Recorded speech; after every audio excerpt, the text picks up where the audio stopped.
Welcome back to our channel study pad. আজ আমরা আলোচনা করব দশম শ্রেণীর ত্রিকোণমিতি নিয়ে।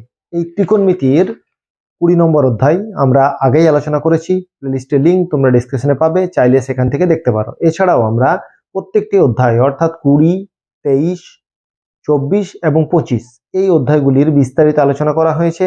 বসে দেখি যে সমস্যাগুলি আছে সেগুলির সমাধান করা হয়েছে। চাইলে তোমরা প্লেলিস্টের লিঙ্ক পেয়ে যাবে, চাইলে সেখান থেকে দেখতে পারো। আজ আমরা আলোচনা করব 23 নম্বর অধ্যায় অর্থাৎ 23.1 যে কোষে দেখি অধ্যায়টি আছে। এই অধ্যায়ের অঙ্কগুলি করতে কোন বিষয়গুলি আমাদের একান্তই জানা প্রয়োজন। আমাদের এগুলি দেখতে হবে যে ত্রিকোণমিতি 23 নম্বর অধ্যায় হচ্ছে ত্রিকোণমিতিক অনুপাত ও অভেদাবলী। এগুলি জানতে হলে এগুলি সমস্যার সমাধান করতে হলে কোন বিষয়গুলি আমাদের জানতে হবে।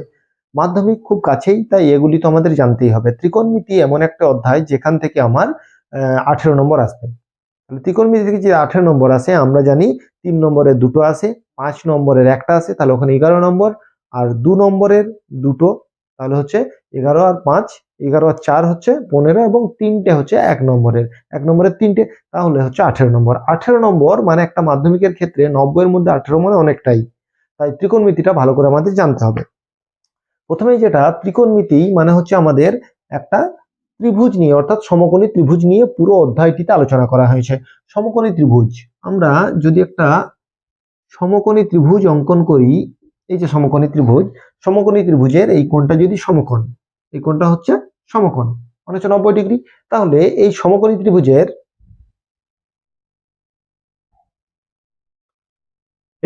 ত্রিভুজের আমরা যদি নাম দিই এ বি সি, আমরা জানি যে সমকোণী ত্রিভুজের বিপরীত যে বাহু সেটিকে বলা হয় অতিভুজ। তাহলে এখানে অতিভুজ হচ্ছে এসি, তাহলে আমরা যদি লিখি এখানে যে সমকোণ সংলগ্ন দুটি বাহু থাকবে, সমকোণ সংলগ্ন যে কোণের সাপেক্ষে বলবে, এখানে আমার দেখতে হবে যেটা 90 ডিগ্রি ছাড়াও কোন কোণের সাপেক্ষে আমাকে মানগুলি বের করতে বলছে। তাহলে এখানে এ কোণ আর সি কোণ আছে, তাহলে আমি ধরলাম সি কোণের সাপেক্ষে, সবগুলো সি কোণের সাপেক্ষেই বের করব। তাহলে সি কোণের সাপেক্ষে ধরলে আমাকে বিসিটাকে ভূমি ধরতে হবে, অর্থাৎ 90 ডিগ্রি সংলগ্ন যে বাহু দুটি আছে, একটা হচ্ছে ভূমি, অপরটি হচ্ছে লম্ব। তাহলে আমরা এখানে বলতে পারি যেহেতু সি কোণের সাপেক্ষে সেহেতু এ বি হচ্ছে লম্ব। তাহলে আমরা এখানে লিখব এ বি হচ্ছে লম্ব, এ বি লম্ব, আর বিসি হচ্ছে ভূমি এবং এসি হচ্ছে অতিভুজ, এসি হচ্ছে অতিভুজ। তাহলে এই তিনটি আমাদের ভালো করে জানতে হচ্ছে, আর বি কোণটা হচ্ছে 90 ডিগ্রি, তাহলে আমরা সি কোণের সাপেক্ষে অর্থাৎ এ সি বি কোণের সাপেক্ষে আমরা প্রত্যেকটি মান বের করব। ত্রিকোণমিতির যে এই অধ্যায়টি আছে, এই অধ্যায়ের ক্ষেত্রে আমাদের যেটা ত্রিকোণমিতিক যে অনুপাত আছে, ত্রিকোণমিতি অর্থাৎ এই তিনটি ত্রিভুজের তিনটি বাহু এবং একটি কোণ যদি আমরা দেখি, তাহলে এইগুলি নিয়ে আমাদের এই তিনটি বাহু নিয়ে 6টি অনুপাত আছে। এই 6টি অনুপাত হচ্ছে ত্রিকোণমিতিক অনুপাত। ঠিক আছে, এই অধ্যায়টির নামই হচ্ছে ত্রিকোণমিতিক অনুপাত। তাহলে এই অধ্যায়ের এই তিনটি বাহু নিয়ে 6টি অনুপাত হচ্ছে ত্রিকোণমিতিক অনুপাত। এই অনুপাতগুলি আমরা কিভাবে লিখব, কিভাবে বুঝবো এবং অঙ্কে আমাদের কিভাবে কাজে লাগবে। প্রথমেই আমরা কোন কোণের সাপেক্ষে বলে দিয়েছি, সি কোণের সাপেক্ষে। এই কোণটাকে আমরা ধরে নিলাম থিটা, এই কোণটাকে আমরা ধরে নিলাম থিটা। তাহলে প্রথমে আমরা পরপর 6টা অনুপাতকে প্রথমে আমরা বের করার চেষ্টা করব। দেখো, প্রথমে হচ্ছে সাইন, আমরা যেটা লিখি সাইন এবং শর্টকাটে লিখি সাইন থিটা। ঠিক আছে, সাইন থিটা। তাহলে সাইন থিটাকে কি দ্বারা প্রকাশ করা হয়? সাইন থিটা হচ্ছে লম্ব বাই অতিভুজ, লম্ব বাই অতিভুজ। এখানে লম্ব কোনটা? এ বি, অতিভুজ কোনটা? A C. তাহলে আমরা সাইন থিটাকে প্রকাশ করব লম্ব বাই অতিভুজ। ঠিক আছে, প্রত্যেকটি এরকম 6টি আমরা অনুপাত বের করব এবং 6টি অনুপাত আমরা বোঝার চেষ্টা করবো। এখানে যেহেতু আমি লিখে দিয়েছি যে এবি মানে লম্ব, এসি মানে অতিভুজ, তাই বারবার কিন্তু আমি লম্ব অতিভুজ গুলো লিখছি না। ঠিক আছে, এরপর হচ্ছে সাইনের পর আমরা যেটা দেখব সাইন হলো। তাহলে এখানে 6টি অনুপাত বলেছি, একটা অনুপাত বেরোলো, এখনো 5টি অনুপাত কিন্তু আমাদের আছে। তাহলে এরপর হচ্ছে সাইনের পর হচ্ছে কোসাইন, মানে যেটাকে আমরা কস বলি, যেটাকে আমরা বলি কস। এখানে থিটা কোণটা যেহেতু থিটা ধরে নিয়েছি, এই সি কোণটাকে আমরা থিটা আগেই ধরে নিয়েছি। তাহলে কস আমরা কি বের করব? দেখো, কস হচ্ছে ভূমি বাই অতিভুজ। একটা লম্ব বাই অতিভুজ বের করলাম, একটা হচ্ছে ভূমি বাই অতিভুজ। তাহলে আমরা কি কি পেলাম? এখানে এখানে আমরা দুটো পেয়ে গেছি, একটা পেয়ে গেছি সাইন, একটা হচ্ছে কস। এরপর হচ্ছে আমরা বের করব ট্যান। ট্যান যখন আমরা বের করব, ট্যান হচ্ছে লম্ব বাই ভূমি, এখানে লম্ব হচ্ছে এবি, তাহলে লম্ব বাই ভূমি দেখো আমরা বের করে নিলাম। ঠিক আছে, লম্ব বাই ভূমি আমরা বের করলাম, তাহলে কি কি বেরোলো? তিনটে বেরিয়ে গেল। কয়টি অনুপাত বলেছি? ত্রিকোণমিতিক হচ্ছে 6টি অনুপাত। তাহলে সাইন থিটা লম্ব বাই অতিভুজ, কস থিটা ভূমি বাই অতিভুজ, ট্যান থিটা হচ্ছে লম্ব বাই ভূমি। এরপর আমরা তিনটে বের করে নিলেই, আমরা যদি দুটো বের করে নিই সবগুলো বেরিয়ে যাবে। কিভাবে বেরোচ্ছে আমরা দেখাচ্ছি। তাহলে সাইনের অপোজিট হচ্ছে, এখানে আমরা কসটা বের করি কোসেক, সাইনের বিপরীত হচ্ছে কোসেক, তাহলে কোসেক থিটা। তাহলে এখানে কত আছে? লম্ব বাই অতিভুজ আছে, তাহলে উল্টে গেলে কত হবে? উল্টে হবে অতিভুজ বাই লম্ব। সাইনের অপোজিট হলো কোসেক।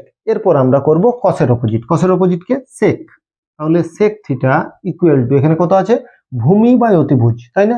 বিসি হচ্ছে ভূমি, তাহলে ভূমি বাই অতিভুজ, তাহলে আমরা করব অতিভুজ বাই ভূমি, তাহলে অতিভুজ বাই ভূমি। এরপর থাকলো টেনের অপোজিট, টেনের অপোজিট হচ্ছে কট, টেনের অপোজিট হচ্ছে কট, তাহলে টেনের অপোজিট কট, এখানে হচ্ছে লম্ব বাই ভূমি, এখানে হচ্ছে ভূমি বাই লম্ব। বারবার বলছি, এখানে দেখো এ বি লম্ব, বিসি ভূমি এবং এসি অতিভুজ আমি লিখে দিয়েছি, তাই কিন্তু এখানে লম্ব ভূমি বা অতিভুজ কিছু লিখছি না। তাহলে সাইনের অপোজিট, সাইন থেকে চেঞ্জ হয়ে কি হচ্ছে? সাইন থেকে চেঞ্জ হয়ে হচ্ছে কোসেক, কস থেকে চেঞ্জ হয়ে কি হচ্ছে?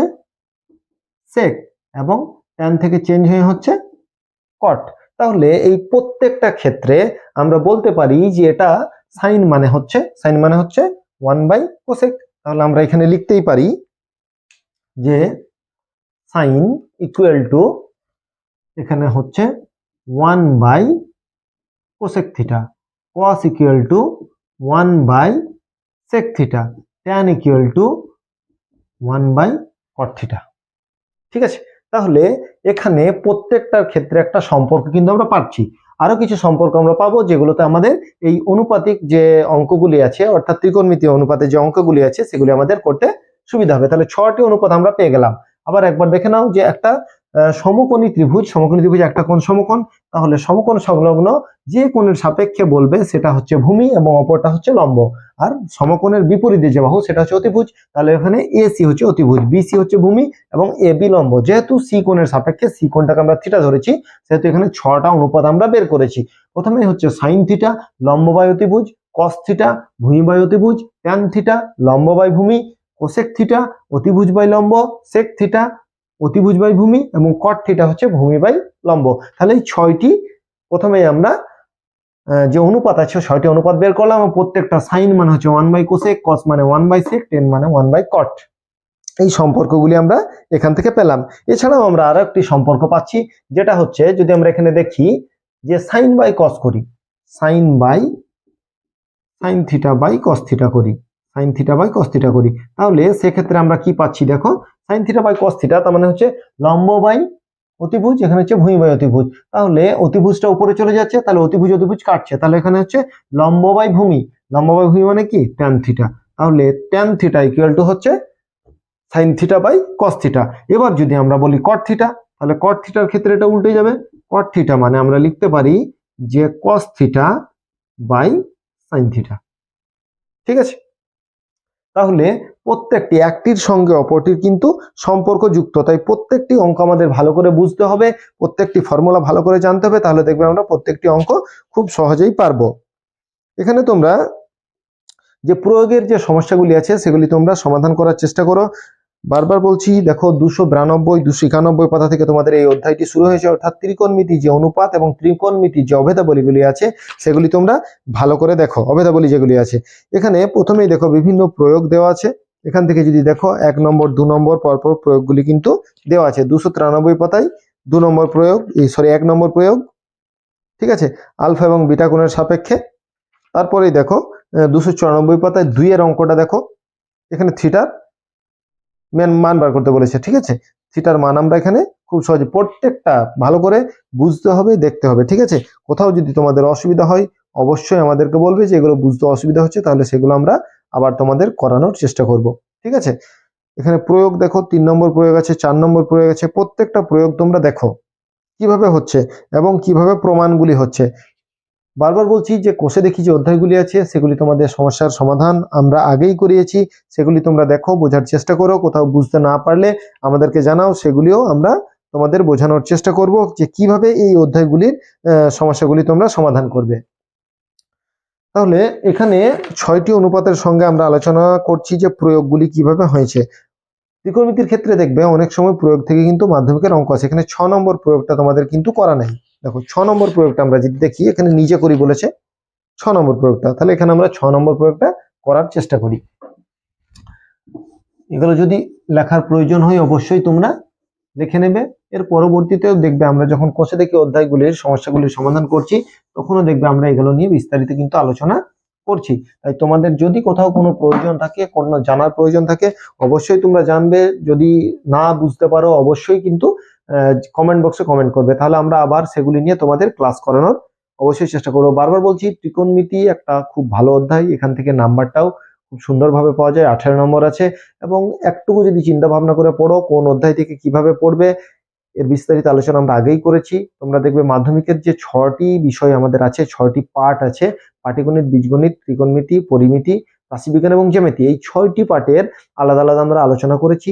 সেই আলোচনাগুলি তোমরা দেখো, বোঝো, না বুঝলে অবশ্যই আমাদেরকে জানাও। সেখানে দেখবে নাম্বার বিভাজন আলোচনা করছি, 2023-এর কোশ্চিন নিয়ে আলোচনা করেছি, 2024-এর সম্ভাব্য কোশ্চিন, সবগুলোই প্রায় আমরা কভার করার চেষ্টা করেছি। তাই প্রত্যেকটা ক্লাস তোমরা দেখো, বোঝার চেষ্টা করো, না বুঝলে আমাদেরকে অবশ্যই জানাবে। তাহলে আমরা 295 পাতার 6 নম্বর প্রয়োগটা করি। এখানে বলেছে tan থিটা ইকুয়াল টু কত বলেছে, 4/3।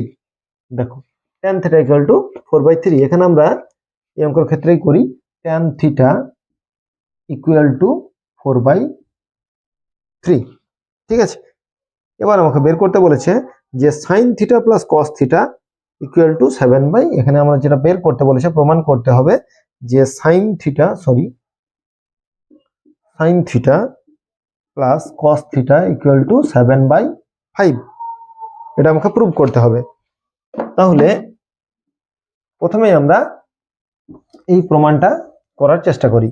ট্যান বলেছে, ট্যান মানে কি, লম্ব বাই অতিভুজ। এখানে লম্ব কোনটা, এবি হচ্ছে লম্ব আর এটা হচ্ছে ভূমি, তাহলে এসি হচ্ছে অতিভুজ। তাহলে আমরা এখানে লিখতে পারি এটা হচ্ছে লম্ব, কত, লম্ব হচ্ছে এবি, তাহলে এবি বাই বিসি। তাহলে এবি কত হচ্ছে, এবি হচ্ছে 4 এবং বিসি হচ্ছে 3। আমরা লিখতে পারি যে এবি হচ্ছে 4K এবং বিসি হচ্ছে 3K। তাহলে আমাদের বার করতে কি হবে, এসি বের করতে হবে, তাই তো। তাহলে AC equal to root over, আমরা অতিভুজ মানে কি জানি, পিথাগোরাসের উপপাদ্য। আমরা যেহেতু দশম শ্রেণীতে পড়ছি, পিথাগোরাসের উপপাদ্য খুব ভালো করে আমাদের দেখতে হচ্ছে, ঠিক আছে। 49 নম্বর উপপাদ্য, যে অতিভুজের স্কোয়ার ইকুয়াল টু লম্ব স্কোয়ার যুক্ত ভূমি স্কোয়ার। তাহলে অতিভুজের স্কোয়ার আমরা তুলে দিয়েছি, তাহলে অতিভুজ ইকুয়াল টু লম্ব স্কোয়ার, তাহলে লম্ব স্কোয়ার যুক্ত ভূমি স্কোয়ার। তাহলে এখানে অতিভুজটা কত আছে দেখো, 4, তাহলে 4K তার স্কোয়ার প্লাস 3K তার স্কোয়ার। তাহলে এটা কথা হচ্ছে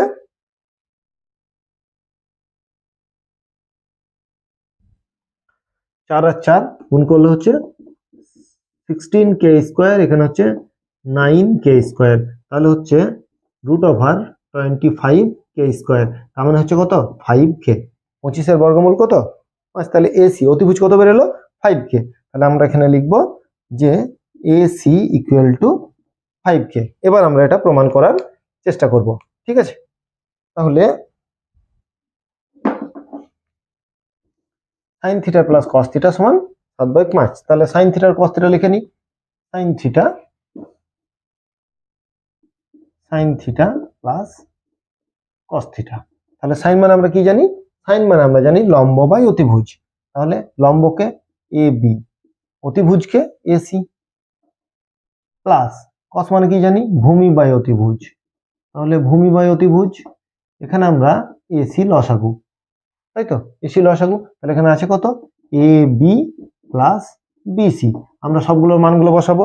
এ বির মান কত, 4K, এটা হচ্ছে বিসির মান হচ্ছে 3K, আর এর মান কত, এসির মান হচ্ছে 5K। তাহলে হচ্ছে 7K বাই 5K, কে কেটে গেল, তাহলে কত, 7/5। আচ্ছা, এটাই তো প্রমাণ করতে বলেছিল যে sin theta plus cos theta সমান 7/5, এটা প্রুভড বা প্রমাণিত। তাহলে একটা প্রয়োগের সমস্যার সমাধান আমরা করলাম। বারবার বলছি এই ধরনের অঙ্কগুলি তোমাদের যে কোষে দেখি সমস্যাগুলি আছে সেগুলি আমরা বিস্তারিত আলোচনা করেছি, তোমরা সেগুলি দেখো, বোঝার চেষ্টা করো, না বুঝলে অবশ্যই আমাদেরকে জানাও। এর পরবর্তীতে যেগুলি আছে সেগুলি আমরা পরপর প্রত্যেকটি অধ্যায়ের বিস্তারিত আলোচনা করছি, অর্থাৎ 26টি অধ্যায়ের যে পার্টগুলি আছে সেগুলি নিয়ে আমরা আলোচনা করব। তোমরা দেখো, বোঝার চেষ্টা করো, সমস্যাগুলি সমাধান করো। প্লেলিস্টে যাও, তোমরা ডেসক্রিপশনে যাও, দেখবে প্লেলিস্টের লিঙ্ক তোমাদের দেওয়া আছে, সেখান থেকে তোমরা সমস্ত অঙ্ক ভালো করে বোঝার চেষ্টা করো। আজ এই পর্যন্ত। পরবর্তী ক্লাস আমরা যে 23.2 এর যে বিস্তারিত আলোচনাটি আমাদের করতে হবে, কারণ সেখানে মান বের করার যে নিয়মটি আছে সেটি তোমাদের শিখতে হবে, সেই নিয়ে আলোচনা করব। সকলকে ধন্যবাদ। এই পর্যন্তই, পরবর্তী ক্লাস নিয়ে আমরা খুব শীঘ্রই হাজির হব। ততক্ষণ পর্যন্ত সকলকে ধন্যবাদ।